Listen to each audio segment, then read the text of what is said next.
Okay, so the first exercise that you're going to do is to do this tapping and dialing up and down.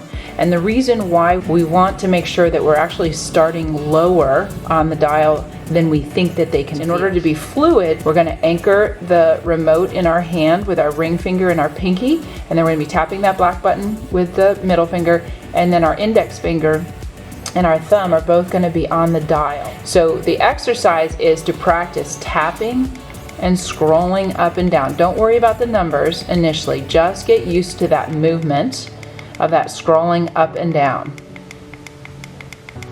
The second exercise is we want to turn the dial all the way to 0, and then you want to not look at your remote, dial it, and guess what number you're at. So for example, I'm going to try to get it on a 10 without looking at it. So there's a 12. And then I would turn it back to 0, and I'll try to get it on a 20. 20. So you want to start to get a vague sense of where you're at, because you want to be looking at your dog so you can see right when they actually feel it.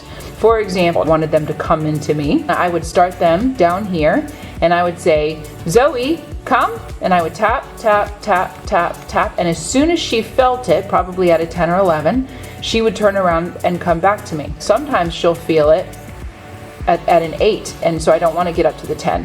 So that's why we want to scroll, and we always want to start lower than we think it's going to be. Start lower than I think it's going to be. We're going to scroll up as we're tapping, and then looking at her, I wanted to see right when she actually feels the level. So the two exercises again are to practice the tapping and scrolling up and down in the numbers, and then the other exercise is to start your dial back at 0, don't look at your remote, and guess what number you're at. So I'm going to try to get it on a 10 without looking. There's the 10. So just getting a sense of where you're at on the remote so that you don't feel as compelled to look at it, and you can be looking at your pup so you can see right when they actually feel it.